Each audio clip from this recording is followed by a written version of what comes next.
Hello बच्चों, कैसे हो? सब बढ़िया? प्यारे बच्चों, आज की कक्षा में हम पढ़ेंगे पाठ 6 जिसका नाम है रक्त और हमारा शरीर। बच्चों, मैंने कक्षा में इस पाठ को विस्तार पूर्वक समझाया था और अब इसे संक्षिप्त रूप में समझा रही हूँ। ध्यान से सुनिए। रक्त और हमारा शरीर, इस पाठ को लिखने वाले लेखक यतीश अग्रवाल। इस पाठ में बताया गया है कि रक्त हमारे शरीर के लिए कितना आवश्यक है। रक्त में कौन कौन से कण पाए जाते हैं तथा रक्तदान करना किसी को जीवन दान देना है। इस पाठ में अनिल की छोटी बहन दिव्या बहुत कमज़ोर थी। वह हमेशा थकान महसूस करती, किसी काम में उसका मन न लगता। भूख भी उसे पहले से कम लगने लगी थी, इसलिए वह उसे अस्पताल ले गया। वहाँ डॉक्टर ने बताया कि उसके खून की जांच की जाएगी। लगता है कि उसमें खून की कमी है।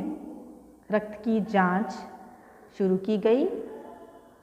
रक्त की जांच के लिए वे किसी दूसरे कमरे में गए। वहाँ डॉक्टर दीदी जी उनकी जांच पहचान की थी। उन्होंने दिव्या का रक्त जांच के लिए लिया। वह स्लाइड पर डालकर सूक्ष्मदर्शी से देखा। अगले दिन रिपोर्ट देते समय उन्होंने अनिल से कहा कि दिव्या को एनीमिया है। एनीमिया क्या है? खून की कमी से यह बीमारी हो जाती है। कई बार पेट में कीड़ों के कारण भी यह बीमारी होती है।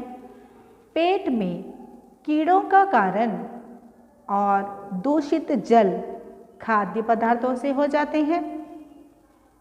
धरती की ऊपरी सतह पर भी एक प्रकार के कीड़े होते हैं जो नग्न पांव रहने से त्वचा के रास्ते शरीर में प्रवेश कर आंतों में चले जाते हैं।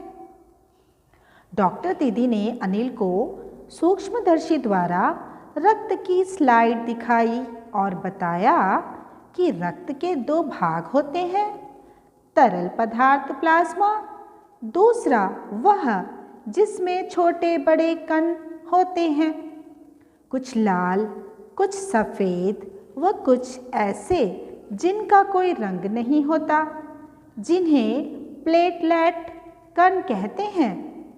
ये कण प्लाज्मा में तैरते हैं।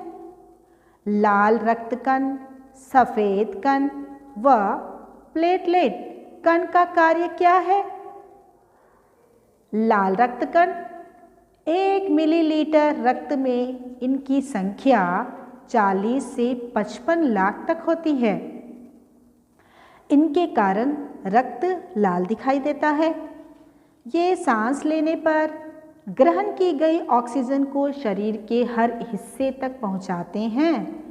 4 महीने होते होते ये नष्ट हो जाते हैं और इनके स्थान पर नए रक्तकण बन जाते हैं।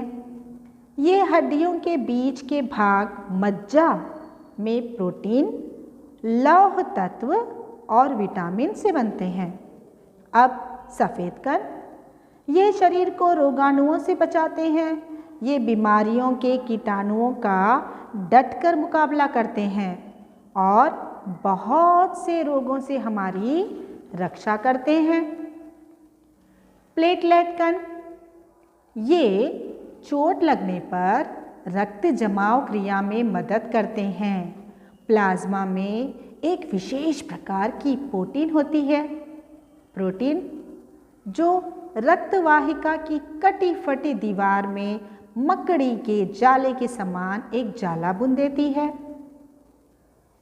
प्लेटलेट कण इस जाली में चिपक कर उस घाव को भर देते हैं और खून आना बंद हो जाता है।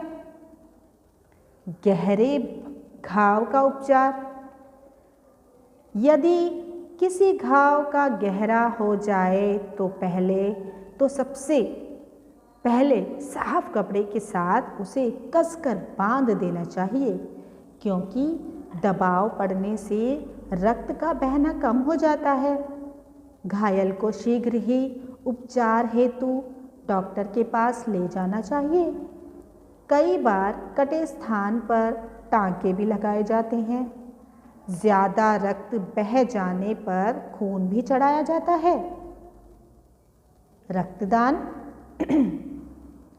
कई बार ऐसी घटनाएं घट जाती हैं कि मनुष्य के शरीर में खून की कमी हो जाती है। ऐसे में उस व्यक्ति को खून चढ़ाया जाता है। खून की आवश्यकता केवल मनुष्य ही पूरी कर सकता है, इसलिए ऐसी आपात स्थिति से निपटने के लिए ब्लड बैंक बनाए गए हैं, जहां सभी किस्मों का रक्त उपलब्ध रहता है।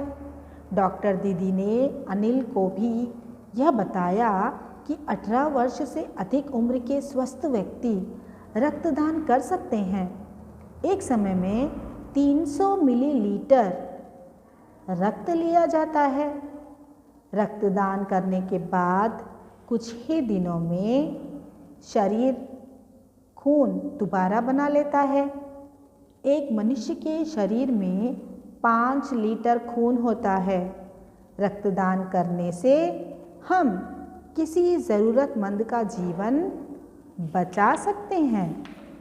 तो इस पाठ में बच्चों हमने भानुमति का पिटारा, दस्तक देना, धावा बोलना, घर करना, पीठ ठोकना, ऐसे कई मुहावरे और कहावतों को भी पढ़ा है।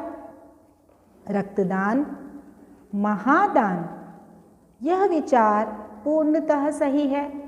रक्तदान को सबसे बड़ा अर्थात महादान माना गया है। हम रक्तदान करके किसी मरने वाले को जीवन प्रदान कर सकते हैं।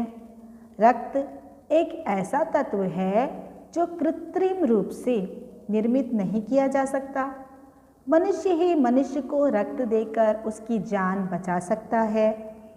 इस हेतु हमें समयानुसार रक्तदान करना चाहिए और दूसरे लोगों को भी इस ओर प्रेरित करना चाहिए।